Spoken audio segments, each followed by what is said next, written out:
નમસ્કાર મિત્રો, આજે આપણે વાત કરીશું ગાય આધારિત ખેતીથી તરબૂચ કઈ રીતના વાવવા અને મલ્ચિંગ પેપરથી વાવ્યા છે. તો તમે આ આખો વિડીયો જોજો, સ્કીપ ના કરજો, નકર તમને ખબર નહીં પડે. થોડોક વિડીયો લાંબો છે પણ આખો જોજો. મિત્રો, આમાં જોઈ શકો છો 60ની જારીના ચાંસ નાખ્યા હતા. એક અહીંયા છે ને બીજો આ ચાંસ 60ની જારીના નાખ્યા હતા. અને પછી એને સમારમાં આવ્યો અને ત્યારબાદ આ બળદથી આવી રીતના પારા નાખવાના આવશે. આ બળદથી જોઈ શકો છો, આ પારા જે આવી રીતના પારા નાખવાના. પારા નાખ્યા બાદ જે આ વચલી જગ્યા છે એમાં ગાયનું ખાતર અથવા ગમે એ ખાતર, જે છાણિયું ખાતર હોય એ છાણિયું ખાતર નાખવાનું. અને પછી પાછા બીજી વખત પારા પાછા લેવલ કરવાના, જેથી ફૂલ લાઈન દોર સીધા થઈ જાય. અને પછી એમાં જે અહીંયા ટપકની જે નળી હોય એ જે આ વચલી આ લીટી છે આમાં, એની ઉપર ખાતર પડી ગયા પછી પારાની ઉપર નળી રાખવાની. ને મિત્રો, આ તમે જોઈ શકો, જે આપણે પહેલાં જૂની આપણી જે ટેકનોલોજી છે એવી જ સિસ્ટમથી હજી બળદગાડ રાખ્યું છે, એટલે તમે જોઈ શકો આવી રીતના. મિત્રો, આમાં ગાયનું જે ખાતર હોય તો વધારે સારું. ગાયનું ના મળે અને બીજું નાખવું પડે તો હાલે. ગાયનું ખાતર હોય તો બધાયથી બેસ્ટ. તમે જોઈ શકો, અમારે ગાયનું છે. આમાં જે કમ્પોસ્ટ ખાતર બનાવેલું ગાય આધારિત ખેતીથી, તમે જોઈ શકો આ કઈ રીતના સાવ પાવડર બની ગયું. મિત્રો, આ રીતના બળદથી ખેતી કરવાથી બળદ દુખી ના થાય, આપણે ખોટા ખર્ચા ના લાગે.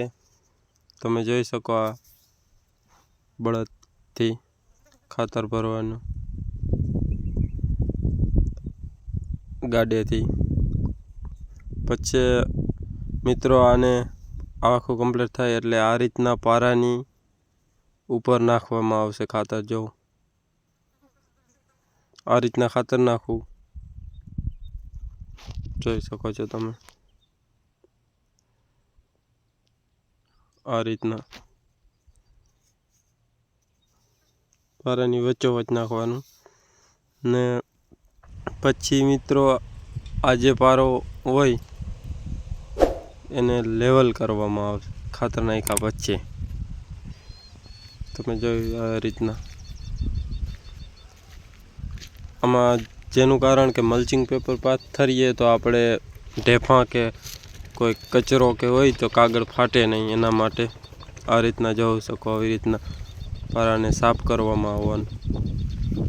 પછી આ તો માણસથી જ થાય, હાથથી અને ખપારીથી.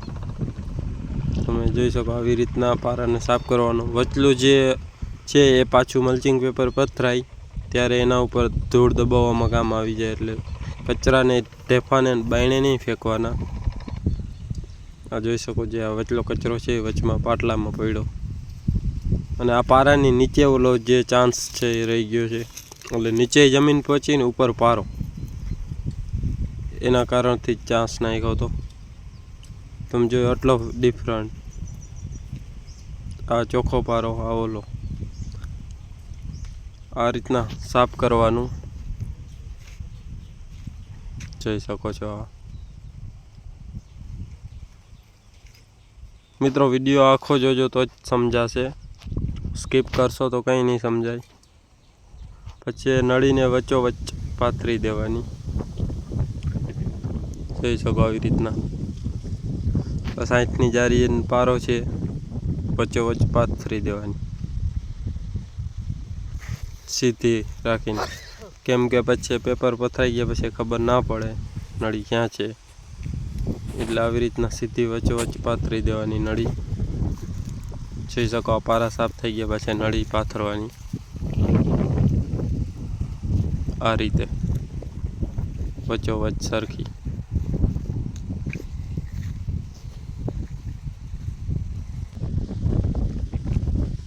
નળીમાં ખાસ ધ્યાન રાખવાનું કે કોઈ લીકેજ કે તૂટેલી ના હોય, નકર પાછે પેપર પથરાઈ ગયા પછી મુસીબતવાળું કામ. જોઈ શકો આવી રીતના આમ વચ્ચે સરખું. અને પછી મિત્રો ચેક કરી લેવાની મોટર ચાલુ કરીને. જોઈ શકો આવી રીતના અમે ચેક કરીએ છીએ કે જેથી ક્યાંય નળી વધારે ફાટેલ હોય તો ખબર પડી જાય. આપણે આ રીતના ચેક કરી લેવાની. 20-25 મિનિટ આગો એટલે ખબર પડી જાય. ટપકીઓ બધી જગ્યાએ કમ્પ્લીટ પડે છે કે ઓછા વધુ છે, ક્યાંય કચરો આવ્યો છે. જે પાછળના ચશ્મા હોય એ ખુલ્લા રાખવાના એટલે પાણીનો કચરો બધું નીકળી જાય. આ રીતના એજી જવું જોઈએ નળીમાં. જોઈ શકો આવી રીતના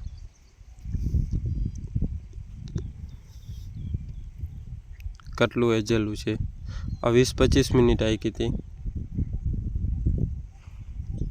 આ રીતના પારાની વચ્ચોવચ્ચ નળી રાખવાની. એટલે લીક હોય મિત્રો તો પાછા હેરાન ના થાય એના માટેનું છે.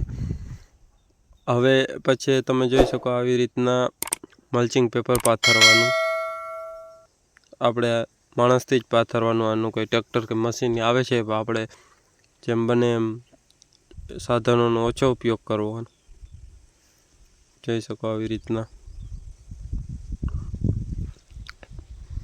Mulching paper. અમે જે આ મલ્ચિંગ પેપર લીધું છે એ કાણાવાળું છે, ફૂટના કાણા. જે મશીનમાં ત્યાર કાણા કરેલા જ આવે. પછી જે આપણે જે વચમાં ઓલી ધૂળ હતી એને આમ જોઈ શકો પેપર દબાવવામાં ઉપયોગ કરી લેવાનો. આ રીતે કાણા કમ્પ્લીટ કરેલા જ હોય આમાં. જોઈ શકો તમે આ રીતના. અમારે કામ ચાલુ છે પાથરવાનું. ફૂટના જે કાણા હોય કરેલા કમ્પ્લીટ આવે. આ રીતે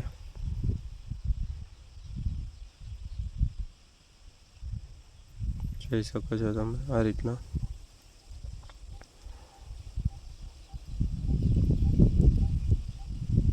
આ કમ્પ્લીટ પથરાઈ ગયેલા. આ રીતના મિત્રો ધૂળ નાખી દેવાની બે સાઈડમાં. જોઈ શકો આ જે ફૂટના કાણાવાળા છે એ પેપર છે. કાણા વગરના આવે છે. તમારે જેવા કાણા કરવા એ સિસ્ટમના. તો અમારે ફૂટના જ છે, કેમ કે એકમાં તરબૂચ ને એકમાં મરચી એ રીતના વાવવાનું આવશે. એટલે જોઈ શકો આવી રીતના ધૂળ નાખી દેવાની. આની નીચે નળી દબાયેલી છે. જે નળી આગળ જોઈ એ આની નીચે છે. તો મિત્રો આ રીતના પેપર પાથરવાનું. તમે જોઈ શકો કે એ રીતના પાથરીએ છીએ. અમારે 2.5 વીઘા છે. 1 એકર જેટલું વાવવાનું. આ કમ્પ્લીટ મિત્રો 2.5 વીઘાની અંદર પથરાઈ ગયું એ છે. જોઈ શકો આવી રીતના કમ્પ્લીટ પથરાઈ ગયું. હવે મિત્રો આ જે ખાતર છે એ છાણિયું ખાતર જે હોલ હોય એમાં ક્યાંક નીચે ખાડો રહી ગયો હોય, ક્યાંક વધારે હોય તો એને હાથથી એકવાર હોલ જોઈ એને લેવલ કરી નાખવાના, જેથી કરીને તમે બી ચોપો એ સરખું રહે. પછી મિત્રો આ તમે જે જોઈ શકો આવી રીતના નિશાન કરતું જવાનું, જેથી માણસ ચોપે તો એને ભૂલાય નહીં કે કયા હોલમાં તરબૂચ ચોપ્યું હતું ને કે એમાં મરચી. એના માટે જે આ કલરનું નિશાન કરતા જાય એમાં જ તરબૂચ ચોપવાનું, અને બાજુનું જે નિશાન વગરનું છે એમાં મરચી ચોપવાની. એના માટેનું છે આ. અને આ કલરે મિત્રો તમારે વેચાતો ના લેવો. કપડાં ધોવાના સોડા પાવડર કહીએ એ અને પાણી ને હળદરને મિક્સ કરીને આ રીતના કલર બને છે. મિત્રો હવે આ જે અમે તરબૂચનું બી વાવીએ છીએ જે એ છે, જોઈ શકો આવી રીતના એક પછી એક ચોપતું જવાનું. ને આને બીજાની અંદર મરચી આવી ગયા છે, જે મરચીના બી તમે જોઈ શકો આ રીતના ચોપવાનું.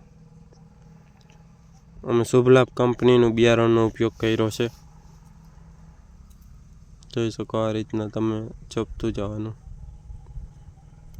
મલ્ચિંગ પેપરથી. મિત્રો આ કમ્પ્લીટ ચોપાવા આવ્યું છે એ જોઈ શકો. આ અમારી મહેનત. આ રીતના તરબૂચના જે બી હોય એ આ રીતના એક પછી એક. મરચીને હજી ઉગતા થોડા દિવસ લાગે. આ તરબૂચને 4-5 દિવસની અંદર ઉગે. મરચીને 10-12 દિવસ લાગે ડાયરેક્ટ બી ચોપ્યો હોય એટલે. જો આ રીતના તરબૂચ કમ્પ્લીટ ઉગી ગયા. આ ગાય આધારિત ખેતીનું પ્રમાણ. તો મિત્રો આ હતી મલ્ચિંગ પેપર પાથરીને કઈ રીતના તરબૂચ વાવવાની માહિતી અને ગાય આધારિત ખેતીની માહિતી. તો જો અમારી ચેનલ ઉપર નવા હો તો ચેનલને સબસ્ક્રાઈબ કરજો અને લાઇક શેર કરવાનું ભૂલતા નહીં. ધન્યવાદ. જય ગૌ માતા.